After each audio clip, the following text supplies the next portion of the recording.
ఎవరో ఒకరు లేచి ఈరోజు నాకు ఈ అనుభవం వచ్చింది, ఈరోజు నేను శ్రీరామచంద్రుని తలుచుకునే దానికి ఇక్కడ పెట్టుకుంటారు ఏమనుకోండి, శ్రీరామచంద్రుని తలుచుకునే దానికి శ్రీరామచంద్రుడు నాకు సహాయం చేసినాడు. ఆయన రాడు, ఆయన వస్తాడు, ఆయన ఇక్కడే ఉంటాడు. శ్రీరామచంద్రుడు ఇక్కడే కూర్చో ఉంటాడు, కానీ మనకు కనబడ్డాడు. ఎందుకంటే మనకు గోడ పెట్టుకోవాలి, మనం దేవునికి మనకు గోడ మనం సృష్టించుకున్నాం. ఏదంటే ఈ ఆశీర్వాదాలు ఇవి తొలగించుకుంటే ఆయన కనబడతాడు. కనబడకుండా పోయే ఛాన్సే లేదు. ఆయన బాధ్యత మనం ఆయన్ను కొలిచినామంటే ఆయన బాధ్యత, మనకు కనబడే బాధ్యత ఆయనకు ఉంది.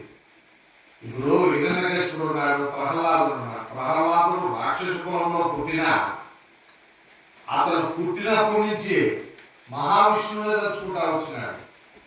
మహావిష్ణువుకి ఏ స్టేజ్కి వచ్చినాయంటే లాస్ట్కు ఆ హిరణ్యకశిపుడు చంపాల్సి వచ్చింది. లేదు, ప్రహ్లాదుని కోసం చంపాల్సి వచ్చింది. పురాణాలు చెప్తాయి, చాలా చెప్తాయి, అవి చెప్తాయి, ఇవి చెప్తాయి. మహావిష్ణువు ఎప్పుడో క్రియేట్ చేసినాడు. ఆ ఆత్మ అనేవాడు నన్ను ఎంత కోరుకుంటా ఉన్నాడు.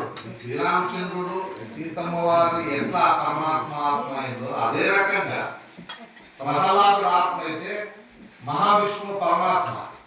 ఎన్నో బాధలు పెట్టాను హిరణ్యకశిపుడు, నువ్వు మహావిష్ణువు పేరు తలచకూడదు అని ఎన్ని బాధలు పెట్టా అతను ఇంత కూడా చెల్లించలేదు. ప్రహ్లాదుడు నాకు మహావిష్ణువు తప్ప నాకు తల్లిదండ్రులు ఎవరు లేరు అని దానికి ఎన్నో పరీక్షలు చేసి పరిగెత్తా వచ్చి ఆయన కాపాడతారు. వాళ్ళ మధ్యలో కూడా డిస్కషన్ ఉంది, ఇదే డిస్కషన్ వాళ్ళ మధ్యలో కూడా. అతను కూడా అదే అంటాడు, ఎవరు ప్రహ్లాదు, నాకు ఏమీ వద్దు, నువ్వు తప్ప నువ్వు ప్రతి వస్తువులోనూ నాకు కనబడాలా.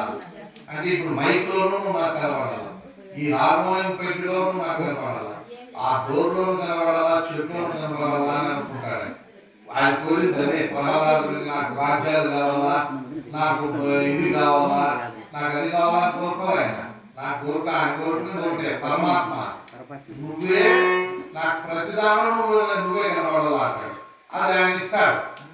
సరే నీకు ప్రతిదీలో నేను కనబడతాను. అక్కడ కూడా పరమాత్మ ఆత్మకి ఎక్కడ చూసినా, ఏ పురాణం తీసుకున్నా, ఏదైనా మనం తీసుకోండి.